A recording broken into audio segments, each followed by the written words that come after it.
My husband devoted 2 decades to restoring that cherished car. I found the garage empty, then my son claimed I had sold it. My wife coveted Paris G more than that vehicle. I was devastated until the dealer called. "Ma'am, your husband left something inside. You must come now." You know, sometimes life throws you a curveball so hard it knocks the wind right out of you. But what if that curveball was thrown by someone you loved? And what if the only person who could have warned you was already gone? That's what happened to me. I woke up one morning and found my late husband's prized possession, a car he'd poured 20 years of his life into, just gone. My own son had sold it for a lavish trip to Paris.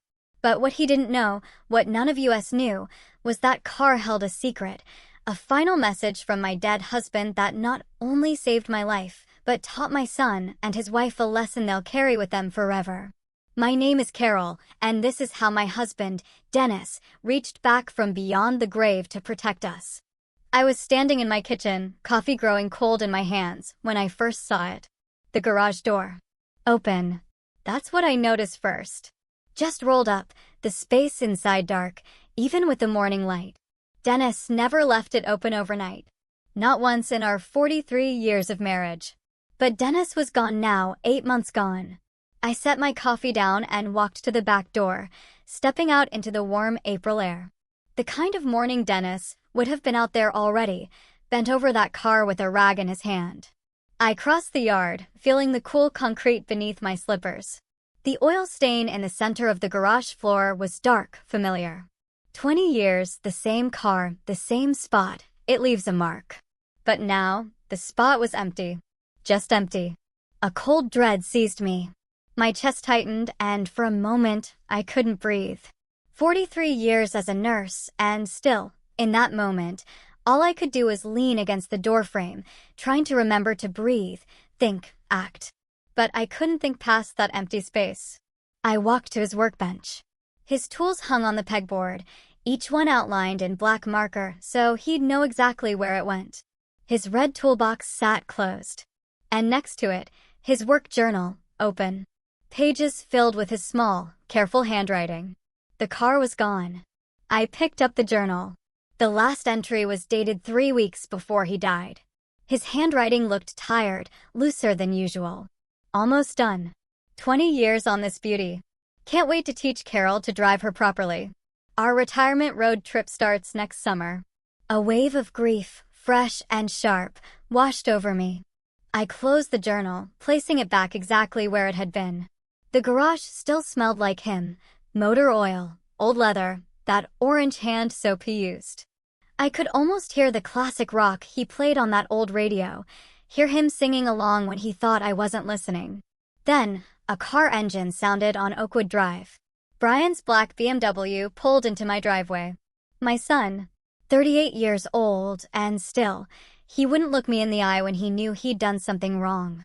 Even from across the yard, I could see it, the hunched shoulders, hands shoved in pockets. The passenger door opened, and Vanessa stepped out. Perfect, as always. Smooth, dark hair, designer sunglasses, clothes that probably cost more than my grocery bill. She stood beside the car, watching me in the garage. Even with the sunglasses, I could feel her gaze. Brian stopped at the edge of the driveway. "Mom." I waited. "I need to talk to you about something." My voice was tight. "Where's the car, Brian?" His jaw tightened. "That's what I need to talk about." "Where is it?" "I sold it." The words landed, but didn't make sense at first. Like he'd spoken in another language, and my brain needed time to translate. "You what?" "I sold it." Yesterday, he looked at the empty garage, then at the ground. "I needed the money. Vanessa has been planning this Paris trip for months. It's important for her business connections. I couldn't let her down." The tightness in my chest spread, my hands shaking. I crossed my arms. "That was your father's car. It was just sitting there." His voice went defensive, harder. "Dad's gone, Mom. You don't even drive it." It was his. Past tense. He finally looked at me, his eyes red around the edges, tired. "I got a good price for it, too. $15,000. That's fair for a car that old." $15,000. For a car Dennis had spent every weekend on. For a car he'd restored piece by piece over 20 years. For a car he'd promised would stay in the family.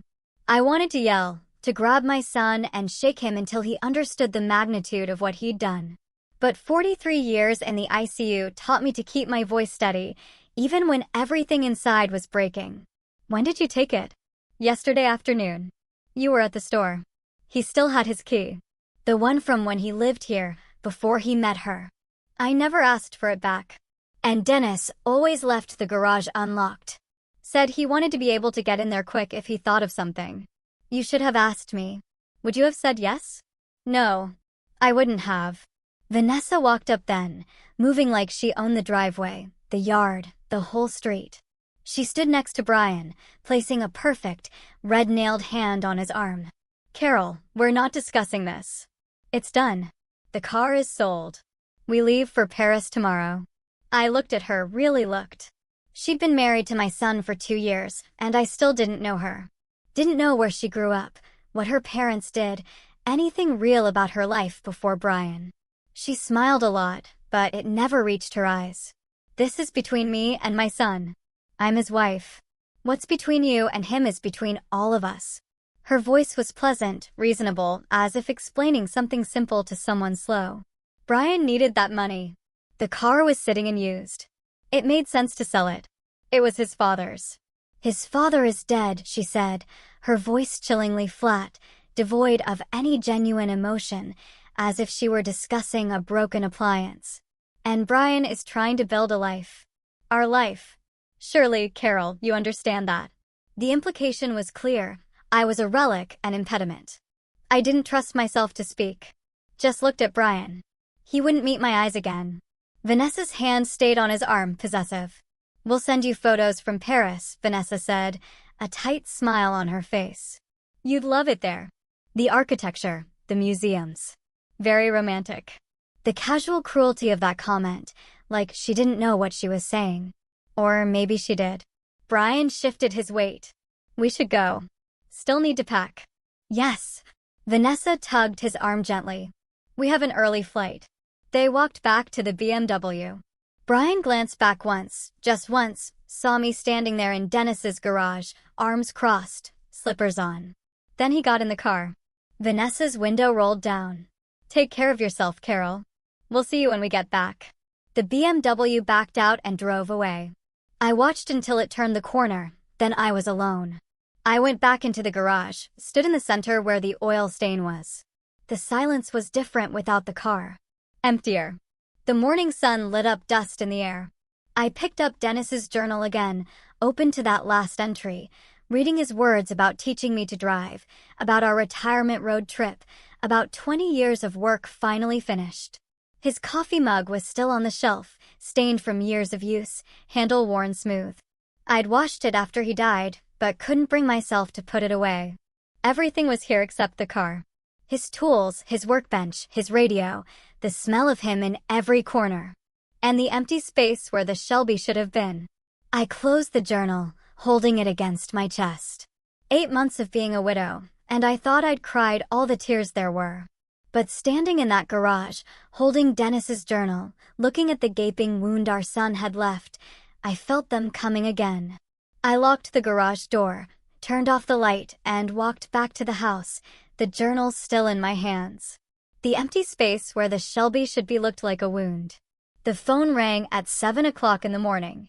I'd been awake since 4, sitting at the kitchen table, Dennis's journal open in front of me, reading the same page over and over, the one where he documented replacing the carburetor, his handwriting so careful, his measurements exact. The phone kept ringing. Unknown number. I almost didn't answer. Hello, Mrs. Bennett? A man's voice, rough around the edges, like he'd been crying. This is Tom Graves from Graves Classic Auto. I have your husband's car. I sat up straighter. What? The Shelby.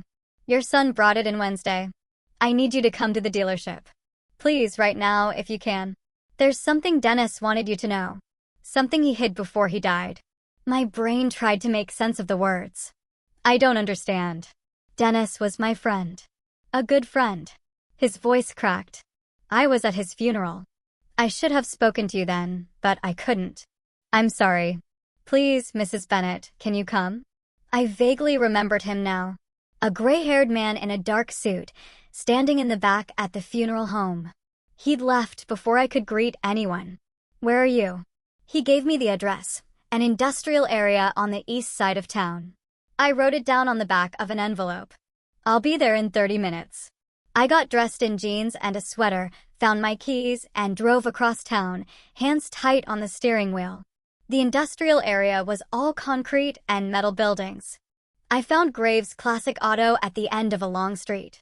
Clean, modern rows of vintage cars gleaming in the early sun behind a chain-link fence.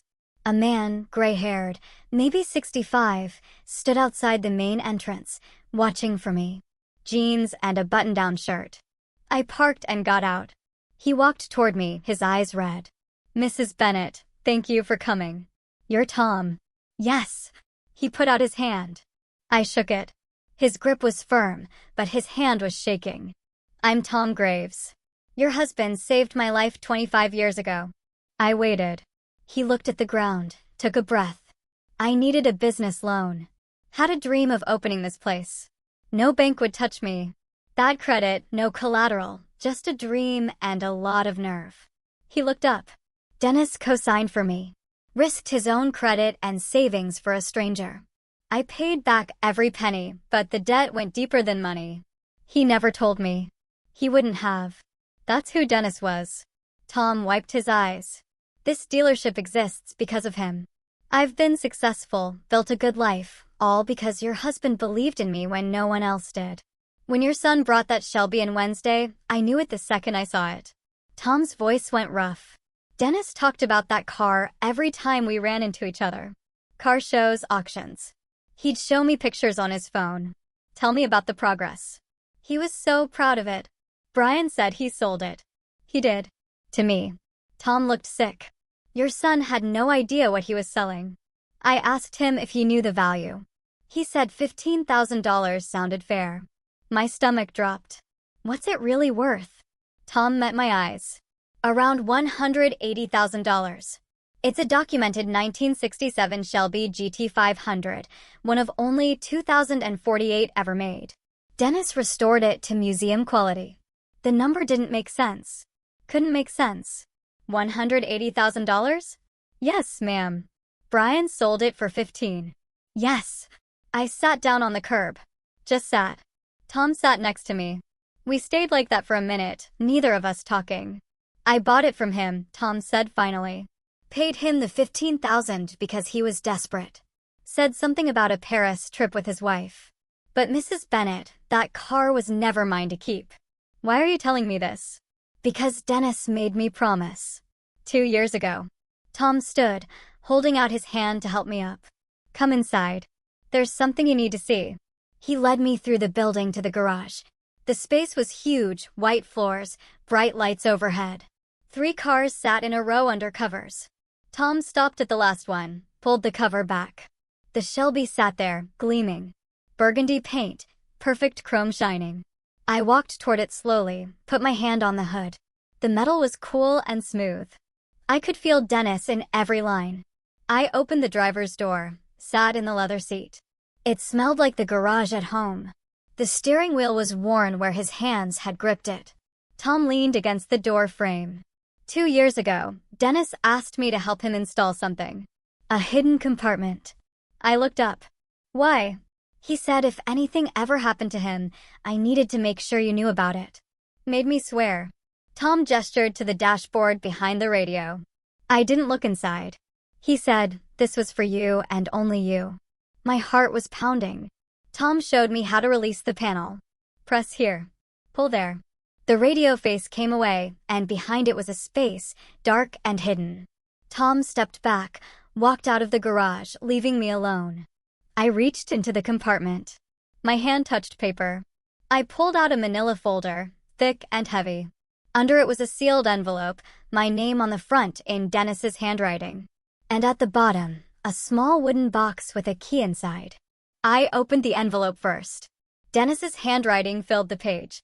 Carol, I'm so sorry to leave this burden with you, but I needed to protect you from this until I had proof. I've been investigating Vanessa for 18 months. She's not who she says she is. Her real name is Vanessa Cortland. She's done this before, twice that I've found so far. In this folder is everything I've gathered.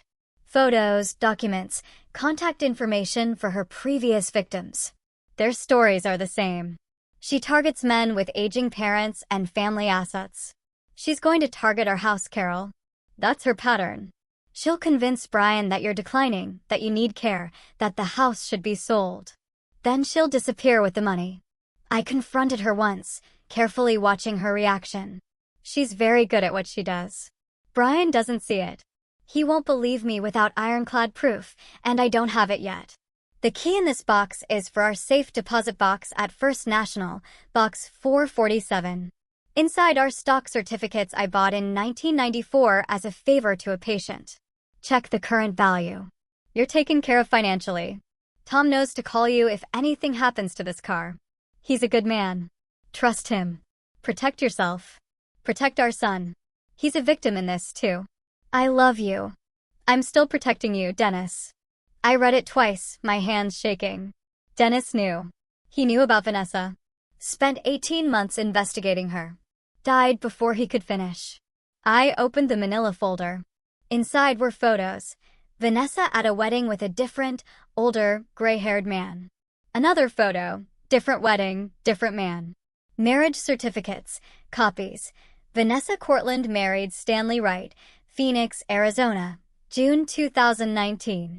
Vanessa Cortland married George Murphy, Tampa, Florida, March 2021. Newspaper clippings. Local man reports elderly mother's life savings stolen by daughter-in-law.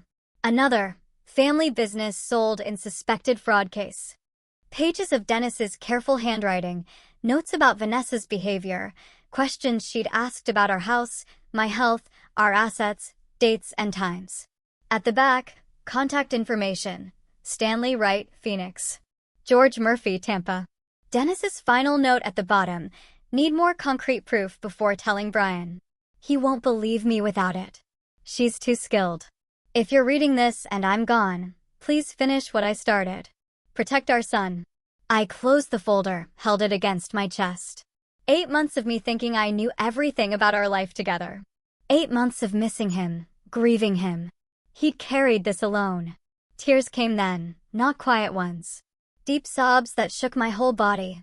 I sat in Dennis's car, holding his investigation file, and cried for everything he'd tried to do. Tom came back after a few minutes, stood in the doorway, didn't say anything, just waited. I wiped my face, got out of the car, looked at him. He was protecting me even after he died. Tom nodded. That's who Dennis was. I need to call these men. Stanley and George. I need to know what happened to them. You can use my office. Take all the time you need. I looked at the Shelby, the car Dennis spent 20 years building.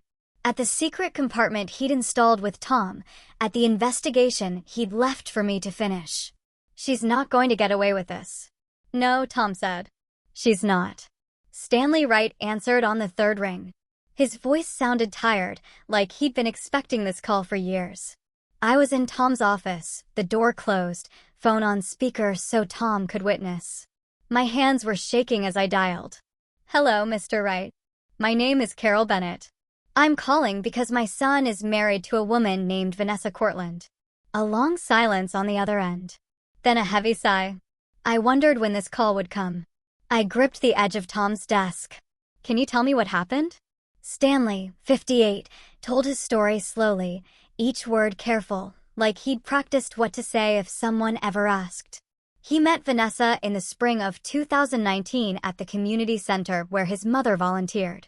Vanessa was helping organize events, charming, attentive, seemed genuinely interested in him. His wife had died 3 years before. He was lonely. They dated.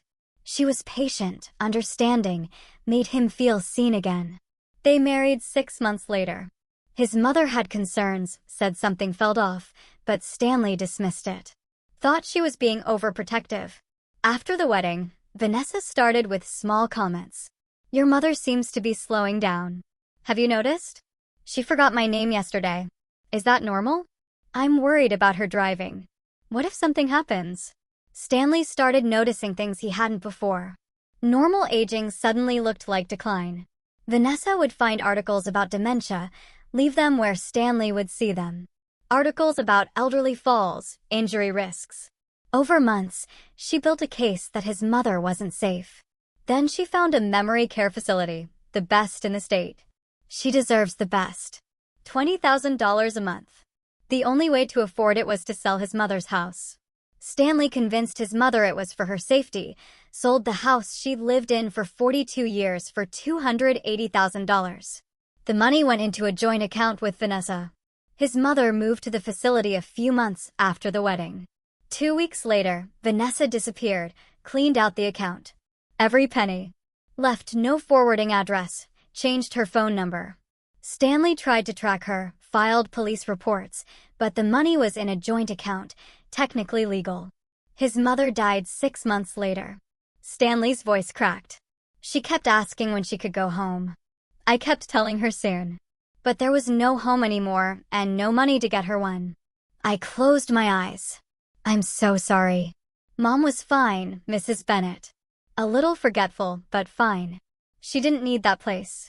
She needed her home. He paused. Whatever Vanessa is telling your son about you, don't believe it. Document everything. She'll start small, little comments about you forgetting things, being tired. Then she'll escalate. Thank you for telling me. Stop her, Stanley said. Please don't let her do to another family what she did to mine. I hung up, sat there staring at the phone. Tom brought me water. I drank it, dialed the second number. George Murphy answered immediately. George Murphy. I introduced myself. Same opening. He sighed. Vanessa Cortland.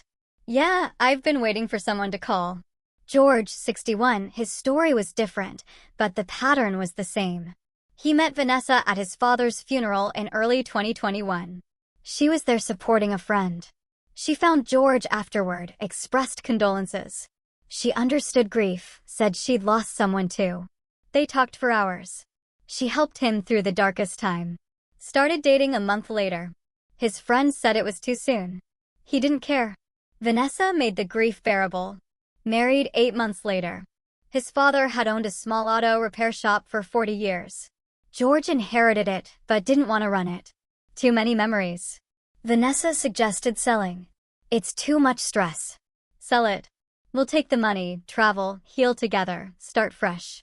It made sense to George at the time. He sold the shop for $195,000. Money went into a joint account.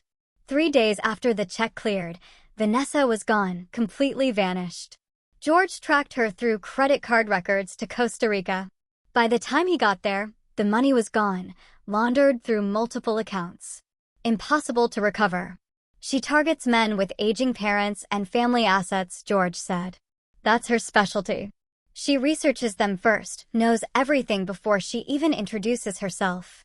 He paused. Does your son have access to your house? Your finances? Not yet. But she's been setting the stage. Then you have time. Stop her before she gets him to sign anything. After I hung up, Tom and I sat in silence. Dennis suspected all of this, Tom said finally. He came to me 6 months before he died. Asked me to help him. Said he had a buddy, a private investigator, Peter Coleman. They were working together. Why didn't Dennis tell me? He said he needed ironclad proof. Said Brian was so in love, he'd never believe it otherwise. Tom pulled out a business card from his desk drawer. Peter's been waiting. Call him. I took the card. Peter Coleman. Private investigations. A local number. First, I need to go to the bank. First National was across town. I drove there with Dennis's investigation file on the passenger seat, the small wooden box with the key in my purse. The bank was busy. Friday afternoon, people cashing checks, making deposits, normal business. I asked for access to the safe deposit boxes. The manager, a woman in her 50s, led me to the vault. Box 447. The key fit perfectly. Inside was a single envelope. I opened it. Stock certificates in a protective sleeve. Documentation. And a letter from Dennis. Carol, I bought this stock as a favor to a patient in '94. His son was starting a tech company and needed investors. I gave him $5,000, never expecting anything.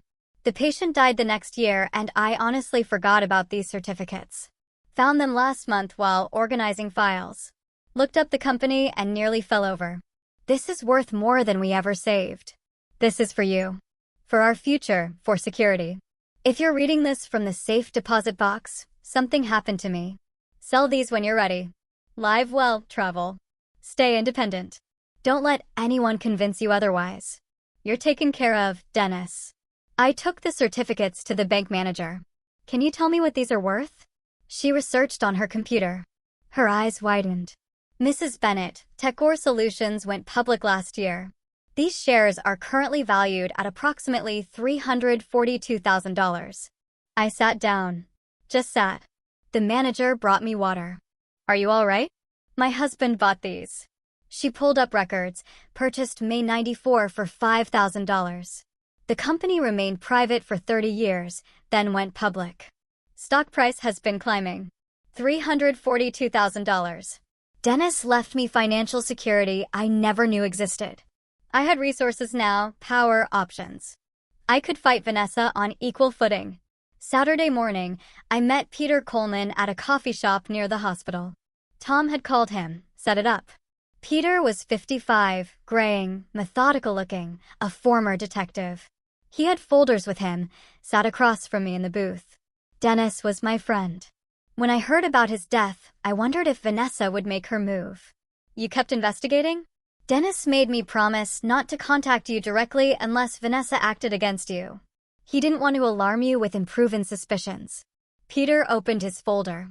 But I kept watching. He showed me printouts, a digital footprint from the last 3 months. Vanessa active on caregiver forums under a fake name.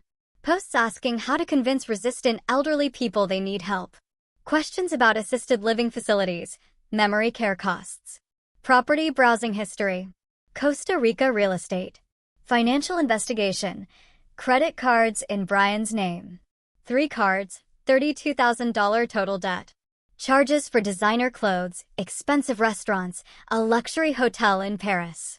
Brian's salary as an office manager is $65,000 a year, Peter said. Not enough to support this lifestyle. She's living on borrowed money. Money he doesn't even know he owes yet. Peter laid out a projected timeline based on previous victims. Phase 1, Paris trip, build the dream, make Brian feel inadequate. Phase 2, next 2 or 3 months, she'll start concerns about you, suggest you're declining. Phase 3, 4 to 6 months, build the case for assisted living. Phase 4, 6 to 8 months, convince Brian to sell your house. My house is paid off. Worth $320,000. Exactly. Her total take would be over $350,000. Peter closed the folder. She's in setup phase now. When they get back from Paris, she'll start the campaign in earnest. Can the police stop her? Not yet. She hasn't committed a crime in the state. The previous scams were in Arizona and Florida. Until she actually takes money or commits fraud here, police can't act. So, we wait for her to hurt us? We build the case now. Document everything. When she makes her move, we're ready. Peter leaned forward. And Brian has to see the truth himself. If you just tell him, she'll convince him you're paranoid. He has to discover it. I understood. Brian wouldn't believe me without proof he found himself. That evening, I sat at my kitchen table, made a list of everything I'd noticed from Vanessa over 2 years. 2 months ago, Brian asking where I keep the house deed. 6 weeks ago, Vanessa taking photos of every room during a visit. 1 month ago, Brian asking if I'd forgotten about lunch plans we never made. 3 weeks ago, Vanessa commenting how tired I seemed. 2 weeks ago, a brochure for Sunset Hills Senior Living falling from Vanessa's purse. The pattern was there, had been building for months. Vanessa was creating a narrative that I was declining, preparing Brian to believe his mother needed help. I thought about the stock certificates, about why Dennis kept them in the bank, but hid the investigation file in the car. The answer was obvious. The bank was fireproof, secure, the safest place for something valuable. But the car was Dennis's private space. Vanessa never went in the garage, never showed interest in his tools or his work. She stayed in the house. The car was where Dennis could hide something he didn't want her to find. He thought of everything. I closed my notebook. Outside, the sun was setting. Spring evening, warm and quiet. Dennis protected me in every way possible. Left me money. Left me evidence. Left me people who would help. Now I had to protect Brian. They came back from Paris on a Tuesday, both tanned. Brian looked tired despite the vacation, stress lines around his eyes that hadn't been there before. I'd invited them for dinner, played the part perfectly. Made pot roast, Dennis's favorite, Brian's childhood favorite too. They arrived at 6. Vanessa in clothes I'd never seen before. Silk blouse, designer jeans, expensive bag. I hugged Brian at the door. He held on a second longer than usual. Vanessa's hug was quick, performative. We sat at the kitchen table, the same table where I'd raised Brian, the same chairs Dennis refinished 20 years ago. Vanessa controlled the conversation from the first minute. Paris was beautiful. The hotel in Le Marais was stunning. They had lunch near the Louvre, dinner at a restaurant I couldn't pronounce. She painted a picture of the life they deserved, the life they should have. It was wonderful, Vanessa said, but it made me realize how much we're missing out on. Brian works so hard, and we have so little to show for it. She looked at me when she said it, the meaning clear. I kept my face neutral, past the potatoes. Brian jumped in. Mom, you should think about traveling too, seeing things. Maybe someday. Vanessa leaned forward. Carol, this house is really too big for one person. Have you thought about downsizing? Maybe something more manageable.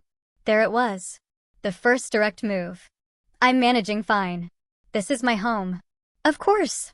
Vanessa's smile was pleasant, reasonable. We just care about your safety. The stairs, the yard work. It's a lot for someone your age. Brian nodded along. We worry about you here alone, Mom. I noticed he said we, not I.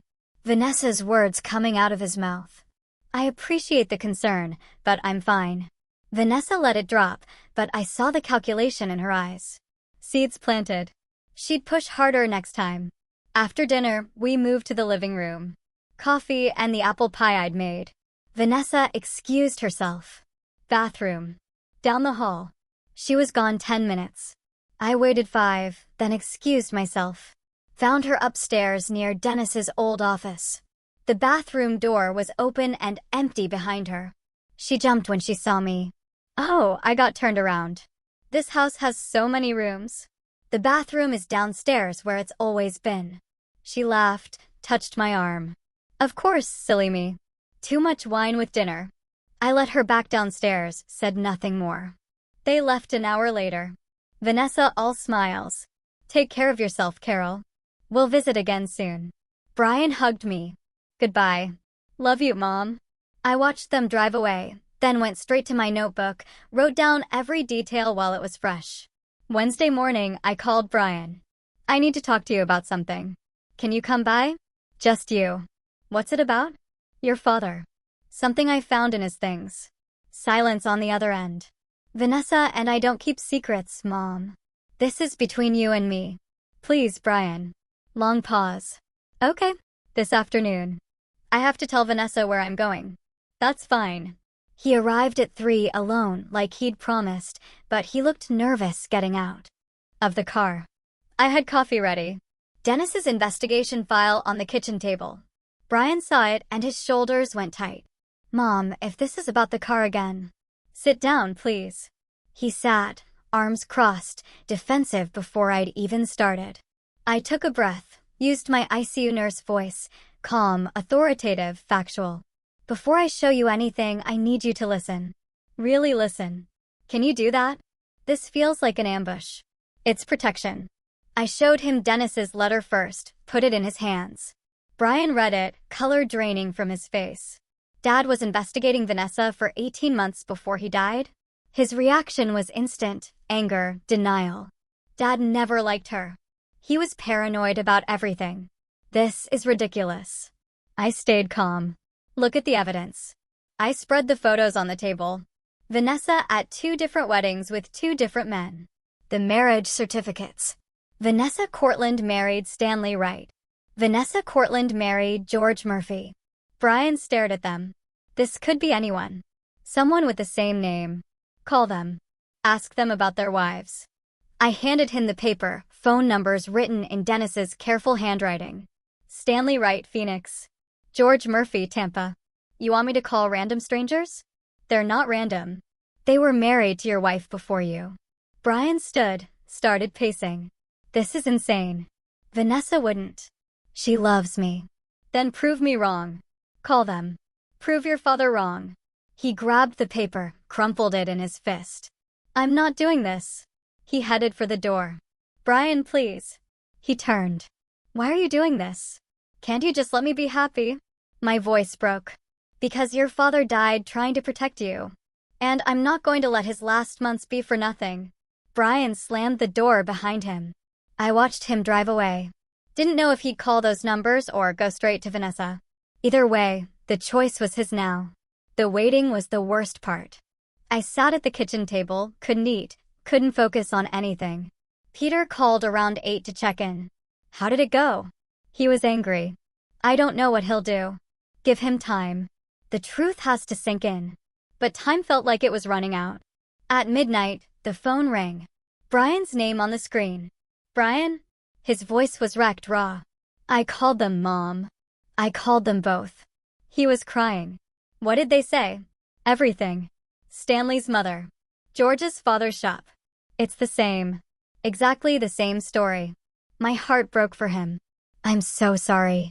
I went home after I left your house. I was so angry. His voice shook. But I kept thinking about Dad, about those marriage certificates. So I decided to test her.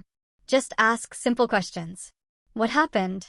I asked where she grew up, what her maiden name was. Tell me about your family. He took a shaky breath. Her answers were different. Not just a little different, completely different from things she told me before. Different town, different college, different everything. What did you do? I pushed. Asked about the credit cards Peter found. The ones in my name I didn't know about. Brian's voice went flat. Her whole face changed, Mom, like a mask came off. She said they were business investments I wouldn't understand. So I asked what business, asked her to show me. She said she didn't have to prove anything to me, that I should trust my wife. I kept pushing, said I wanted to see the statements. They're in my name. She packed a bag right then. No more pretending. Said I was weak. Said I was just like what Dad said. Just like all of them. His voice broke. She walked out. Just got in her car and left. I've been calling her phone. She won't answer. Stay there. I'm calling Peter Coleman. I hung up and dialed Peter immediately. He answered on the first ring. I'm already tracking her through the credit cards. She checked into the airport Marriott an hour ago. She's leaving. Made multiple cash withdrawals over the last 2 hours. Got about $12,000 total. And she just booked a flight. He paused. Mexico City. 6 a.m. departure. One way. My stomach dropped. She's running. Yes, but I found something else. Vanessa Cortland is a stolen identity. The real Vanessa Cortland died in a car accident in 2018. This woman's real name is Linda Marsh. She's wanted for fraud in 2 other states under different names. Can the police stop her? I've been in contact with detectives in Arizona and Florida.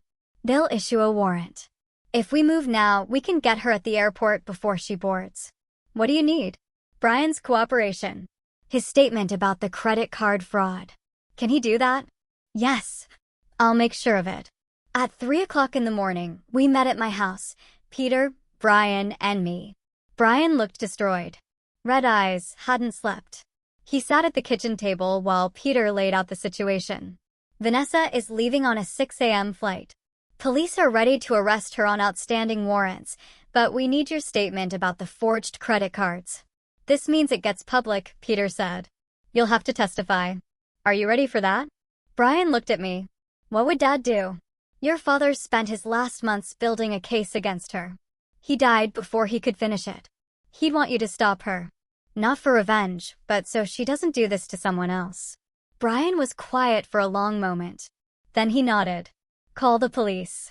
Let's go to the airport. We got in Peter's car, drove through empty streets.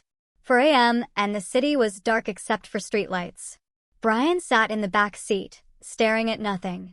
I reached back, took his hand. He held on tight. The airport was just waking up when we arrived.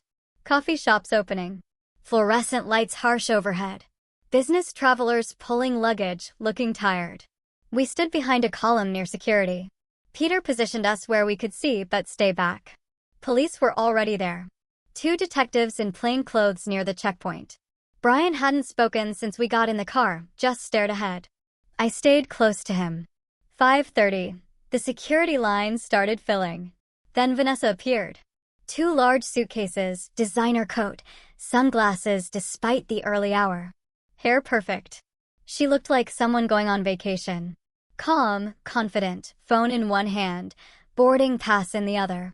She got in the security line, pulled her luggage forward. The detectives moved. "Ma'am, we need to speak with you." Vanessa turned, saw them for just a second. Her face changed. Then she smiled. "Is there a problem, officers?" The detective showed his badge. "We have a warrant for your arrest. Linda Marsh." Vanessa's smile froze. "I don't know who that is. My name is Vanessa Bennett." "Ma'am, please step aside." Vanessa looked around, calculating, saw the other detective blocking the exit. She ran, dropped her luggage, kicked off her heels, ran in stockings across the polished floor. Airport security caught her before she made it 20 feet, tackled her at the departure board. She fought, kicking, screaming, "Get off me. I haven't done anything." People stopped, watched, phones out. Police handcuffed her right there on the floor, read her rights while she thrashed. A detective opened her abandoned luggage, right there at the security checkpoint. Inside the first suitcase were clothes, toiletries, normal travel items. Inside the second were stacks of cash, rubber-banded. $48,000, the detective would tell us later. A passport with her photo, but a different name, Linda Brennan. Documents, bank account numbers, an external hard drive. The detective held up the passport. "Want to explain this?" Vanessa spat at him. They lifted her to her feet. She was still fighting when she saw us. Saw Brian standing 30 feet away, me beside him. She went completely still. Then her face transformed. Pure rage. "You!" She lunged toward him. Police held her back. "You did this." Brian flinched. "You're pathetic. Weak. Stupid. Just like the others. You really thought someone like me would want you? You're nothing." "Nothing." I stepped in front of Brian. "Not much, just enough." Vanessa turned on me. "And you, interfering old woman. This was mine. My score. 3 years I spent on this. You should have minded your own business and died already." Her voice echoed through the terminal. People staring, recording. I didn't react. Just stood there, kept my hand on Brian's arm. Police dragged Vanessa away. She was still screaming threats, her voice fading as they took her through the security doors. Then she was gone. Brian stood frozen, shaking. "Let's go home," I said. 2 weeks later, we were at the police station giving formal statements. Detective Ramirez explained what they'd found. Vanessa's real name was Linda Marsh. Born in Ohio, started running cons at 20. Small scale at first, graduated to identity theft and elder fraud. Vanessa Cortland was a stolen identity. The real Vanessa Cortland died in a car accident. Linda stole her identity and used it for the last 6 years. 5 previous victims they'd found so far, 2 before Stanley. The pattern going back 8 years. Charges filed in 3 states, Arizona, Florida, and here identity theft, fraud, theft by deception, forgery. The prosecutor expected a plea deal, 12 to 15 years federal prison. Stanley Wright and George Murphy's cases were reopened with new evidence. They might recover some funds through civil suits. Brian's credit card debt was mostly forgiven. Fraud claims approved. 1 month later, Brian showed up at my door with 2 suitcases. "Can I stay here?" "Just for a while." "Of course." He took his old room. Same room from high school. Posters still on the walls. Football trophies on the shelf. Divorce was granted, an annulment actually. Marriage never legally valid. Vanessa married under a stolen identity. Brian started therapy twice a week, Tuesday and Thursday evenings. Some days he was okay, Made breakfast, helped around the house, smiled occasionally. Some days he barely spoke, stayed in his room, came out only for meals. I didn't push, just kept the space safe, made his favorite foods, left lights on, kept coffee ready. Years as a nurse taught me about healing. It's not linear. It's messy. It takes time. 2 months after the airport, the prosecutor called. Vanessa took the plea deal, 12 years federal prison. I told Brian over dinner. He just nodded. Didn't say anything. That Saturday, I found him in the garage. He was sitting on Dennis's old work stool, holding the work journal, tears running down his face. I stood in the doorway, waited. I found this on the workbench. His voice was thick. I started reading. He opened to a page from years ago. Dennis's handwriting filled it. Taught Brian to change the oil today. He's 12, old enough to learn. His hands are still small, but careful. He listened to every word. So proud of him. Brian's hands shook, holding the page. Another entry from later. Brian came by to help with the engine rebuild. We worked all afternoon. Barely talked. Didn't need to. These are the days I'll remember. I barely remember this, Brian said, working on the car with him. I was so young. I sat on the workbench beside him. He loved those days. Talked about them all the time. I sold his car. Brian's voice broke. The car he spent 20 years on. For $15,000. For a trip to impress a woman who was planning to destroy our family. You didn't know. I should have known. Dad tried to warn me. Those last few months, he kept asking about Vanessa, about our plans, about money. I thought he was being controlling. He wiped his eyes. Last conversation I had with him. We argued about her. I told him to back off, to let me live my life. He died a week later. I never apologized. My throat was tight. He knew you loved him. Brian shook his head. How could he? I chose her over him, over you, over everything he taught me. I pulled out the letter Dennis had left in the car, the one about needing proof before telling Brian. I'd been carrying it with me, waiting for the right moment. Read this. Brian took it. Read Dennis's words about not wanting to break his heart without ironclad proof. About loving him. About Brian being a victim, too. He understood. Dennis knew Vanessa was good at what she did. He didn't blame you. Brian broke down completely, deep sobs that shook his whole body. I held him.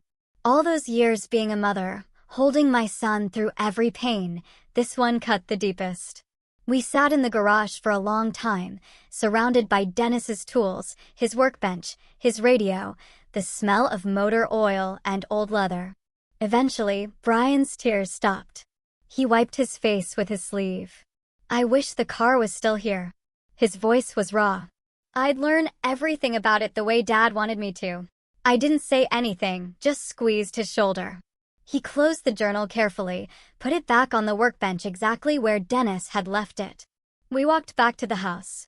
Evening coming on, spring turning to summer. The air warm and thick.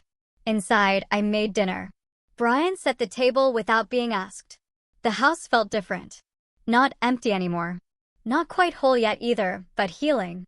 Slowly, I paid off Brian's remaining debt the week after Vanessa was sentenced. $5,000. What the fraud claims didn't cover. Wrote the check and didn't mention it again. The stock certificates from Dennis gave me choices I never expected. $342,000, more money than we'd saved in our entire marriage. I thought about what to do with it. Stanley Wright, his mother dying heartbroken in a memory care facility she never needed. George Murphy, his father's shop sold, 40 years of work gone. I sent them each a check for $10,000. Attached a note, for your mother's memory. From someone who understands, Carol Bennett for Stanley. Similar words for George. For myself, I decided to stay in the house. Maybe travel a little. Small trips. Nothing fancy. Stay independent like Dennis wanted. 2 months after the airport, on a Saturday morning, I heard an engine rumble outside. Deep, powerful, familiar. I looked out the kitchen window. The Shelby sat in my driveway. Burgundy paint gleaming in the sun. Tom Graves behind the wheel. My chest went tight. Brian was upstairs. I heard his door open. His footsteps on the stairs. He'd heard it, too. We both walked outside, stood on the front porch. Tom got out of the car, smiled when he saw our faces. Bringing her home where she belongs. Brian stared at the car, couldn't move, couldn't speak. Tom walked toward us, held out the keys to me. This was never mine, Mrs. Bennett. Dennis built it for you. I tried to find words. Tom, you paid Brian $15,000. I know. Tom shook his head. But this car is worth more than money. Dennis would want you to have it. Want Brian to learn it. That's what matters. Brian's voice came out rough. I sold it. I threw it away. Tom looked at him. You were a victim, too. Your dad knew that.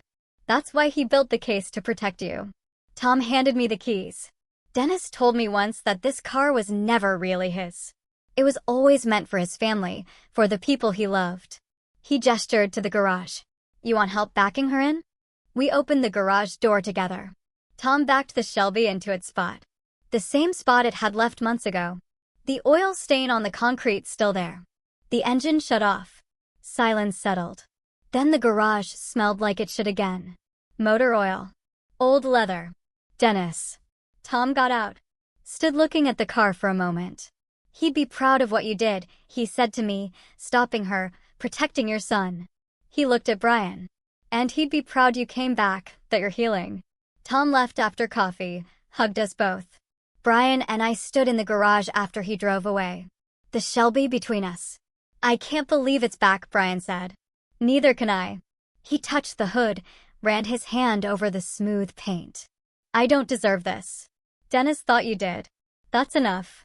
3 months later, on a Sunday morning, we started. Brian brought Dennis's work journal to the garage. I brought coffee. We opened the hood. Stood looking at the engine Dennis had rebuilt piece by piece. I don't know where to start, Brian said. I opened the journal, found the page marked Teaching Brian. Dennis's handwriting clear and careful. Start with the oil, I read.